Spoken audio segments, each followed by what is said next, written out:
Business durable, le magazine des entreprises qui prennent soin de la planète. Nathalie Croiset sur BFM Business.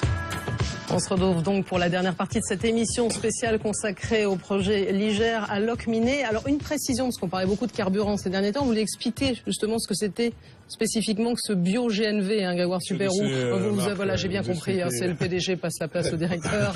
Donc directeur de Liger, Marc Lemercier. Alors le bio-GNV par rapport au GNV, hein, c'est du méthane qui est produit localement. D'accord. À partir de gaz véhicule naturel, donc c'est du méthane qu'on peut retrouver aux gazinières. La seule chose, c'est que il sera produit localement, donc à Locminé et puis peut-être ailleurs demain, très certainement. Il y a déjà des exemples là, en France. Et quand on dit que c'est du bio-GNV, c'est bien parce que, et donc zéro CO2, hein, c'est ce que Marcel partout, c'est bien que la combustion de ce bio-GNV génère du CO2, mais qui a servi à faire pousser les plantes, des légumes, etc., de la biomasse qui a servi à le produire. Donc on est bien dans le cycle du carbone. Les coproduits de dossiers dont parlait M. Corbin tout à l'heure, fabriquons du bio-GNV.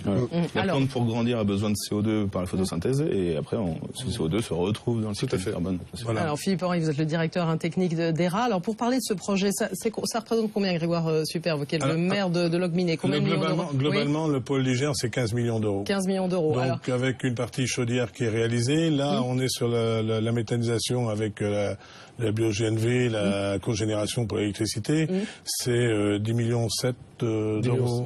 Donc voilà. Alors, donc plus un Ligerpol.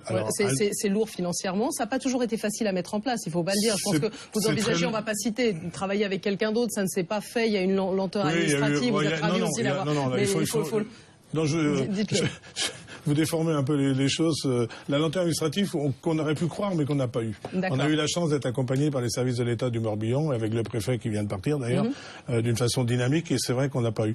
Où ça a été beaucoup plus compliqué, c'est avec les partenaires financiers. Après, on a eu un appel d'offres qui a été infructueux. Bon, c'est les aléas, les appels d'offres, parce qu'on est quand même soumis aussi au marché public, l'ordonnance 2005, même si c'est une SEM. Donc voilà. Donc on a lancé un appel d'offres, et c'est ERA qui a été retenu, parce qu'il a répondu tout à fait au cahier des charges. Donc aujourd'hui, c'est... Vous voyez, vous parlez quand même des partenaires financiers, c'est pas évident. On en parlait quand même, la méthanisation en France, c'est quand même encore très peu développé. On l'a fait beaucoup en Allemagne. Bon, là, le gouvernement vise, je crois, 1000 projets de méthanisation en 2020. C'est demain, autant dire, parce qu'il faut quand même un peu de temps. Il faut combien de temps vous avez mis 5 ans. 5 ans quand même, oui, donc c'est pas si bien que ça. Des projets. Et puis, une fois que les cahiers des charges sont bien construits, entre le temps d'instruction et d'autorisation et puis le temps de construction, en 2 ans et demi, en général, ça sort de terme. Mais effectivement, il faut déjà collecter les intrants dans des rayons qui soient suffisamment proches, parce qu'il faut faire les choses intelligemment, etc. Et donc, le travail amont prend du temps. Gérer les digestats, ce qui suit ce qui sort du méthaniseur. De toute façon, ces modèles économiques, si on les gère comme des mouvements financiers, ça peut péricliter sur l'avenir, ça c'est clair. En fait, il faut réfléchir à long terme. À long terme et surtout très local. Voilà, c'est cette dimension-là qui va fonctionner. Il y a la dimension technologique aussi. En France, si ça bouge aussi plus que par le passé, c'est parce qu'il y a 3 ans maintenant, a été rendu possible l'injection de ce biométhane sur le réseau gaz, et ça donne une nouvelle dynamique, mais aussi parce que les technologies sont là, et nous on est développeurs de technologies depuis 15-20 ans, et on fait partie des sociétés qui aujourd'hui apportent des solutions technologiques pour que ce genre de projet multi-technologie puisse se faire. Oui, notre projet, c'est 15 millions d'euros. C'est plus de 3 millions de conventions avec l'ADEME, de subventions avec l'ADEME. C'est 1,2 million du Conseil général du Morbihan. C'est pratiquement plus de 500 000 de l'agence de l'eau Loire-Bretagne. C'est une aide aussi du Conseil régional de Bretagne, mais qui a financièrement une petite partie, mais qui a aussi accordé des garanties d'emprunt derrière. Donc globalement, avec 400 000 euros, on est bien obligé d'avoir des partenaires financiers, que ce soit des banques privées ou des banques publiques, pour financer cette affaire-là. Et là, aujourd'hui, comme vous disiez tout à l'heure, qu'il y a un discours, c'est vrai, pour 1000 à 1500 méthaniseurs, mais aussi c'est très compliqué parce que le marché, on se rend bien compte, il n'est pas mûr, et que les banquiers... Et les tarifs, ils sont intéressants ou pas aussi? Parce qu'il y a la question les tarifs de rachat. Après, c'est la pertinence, sincèrement, c'est la pertinence technique qui fera la rentabilité de l'affaire. C'est-à-dire que si vous... Oui, mais c'est vrai que c'est lourd à installer aussi. Vous êtes une unité qui est lourde, mais parfois pour des agriculteurs qui sont dans une démarche comme ça, c'est très complexe. Mais si vous gaspillez 60% de votre énergie produite à l'entrée et que vous en la gaspillez aux petits oiseaux, c'est sûr que vous avez une rentabilité qui peut être difficile. Si vous mesurez aussi sur des intrants extérieurs qui sont pas quantifiables sur la durée, ça peut mettre aussi en difficulté. Et les problèmes qu'on rencontre sur la méthanisation actuellement, ce sont des problèmes de conception. Voilà. C'est-à-dire que la méthanisation allemande, c'est pas la méthanisation française. Non. On a un modèle économique qui est en train de se créer. Alors, c'est un jeune marché. En fait, il y a une volonté politique, mais après, il faut que la technologie suive derrière. Et je comprends les financiers aussi qui financent aussi. Il y a besoin de voir que derrière, il peut y avoir un retour sur investissement relativement rapide. Nous, on a un retour prévu de 8 ans. Sur le business plan qui est remis à jour régulièrement, on a un retour sur investissement de 8 ans. Et pour que les banquiers nous suivent à cette hauteur-là, je pense que c'est réaliste.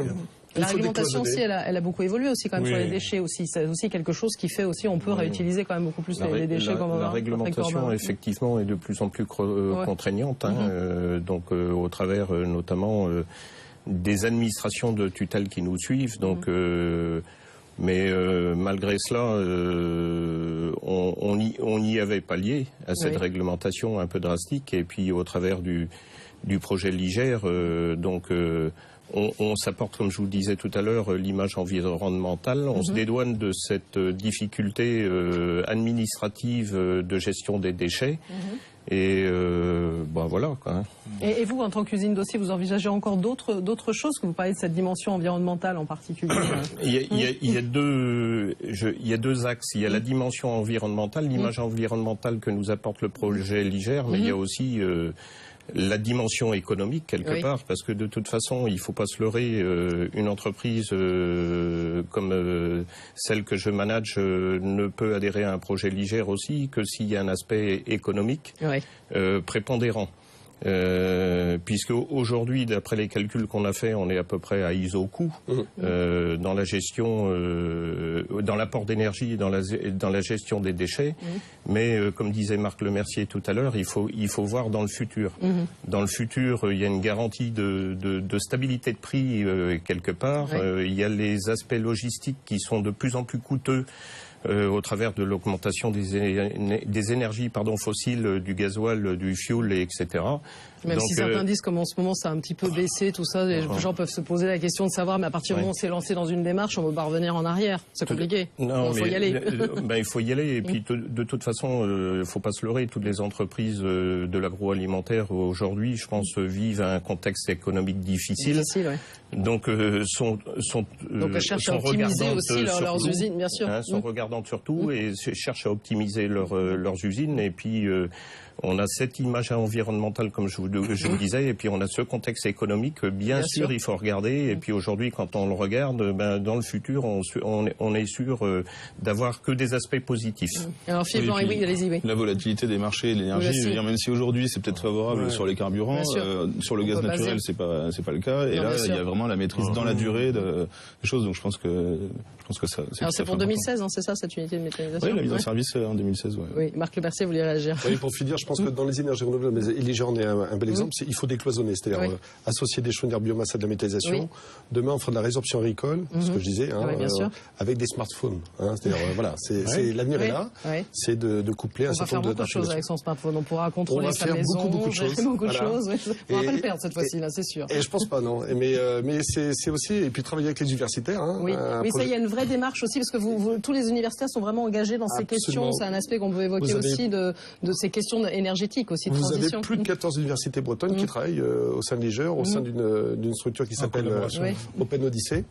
C'est véritablement une richesse pour ces projets, parce que derrière, nous on a un slogan, agir pour la planète, c'est agir pour nous et l'avenir de nos enfants. Alors c'est très bon signe, parce que là il y a une entreprise, la Tournée Verte, implantée dans le département de l'Essonne, qui a dit qu'elle allait s'installer à Locminé, parce que justement il y a cette dimension transport de marchandises, tout ça, vous avez encourageant. C'est des gens qu'on a rencontrés en 2013, quand on avait fait un salon de biogaz avec Miné, qui sont arrivés, qu'on connaissait pas, dans l'IDEV, et on a sympathisé, et donc ils se tiennent au courant de l'évolution du sujet. Et là, ils ont décidé, comme on va monter la première station bio-GNV qui va être inaugurée au mois de mai, donc ils ont décidé de monter une antenne de leur entreprise à Locminé, et là, ils font du démarchage chez le Morbihan aujourd'hui pour faire de la messagerie verte. Et donc, je pense que ça donnera beaucoup d'idées à d'autres personnes, parce que comme disait tout à l'heure Patrick Corbin, l'affichage environnemental, c'est un élément commercial aujourd'hui. On se rend bien compte. Et donc alors commercial et puis nécessaire. Bien sûr nécessaire, mais bon, l'entreprise, s'il n'y a pas de commerce, ça ne fonctionne pas. Bien sûr que c'est nécessaire. Si je dis pas, c'est que c'est évident pour moi.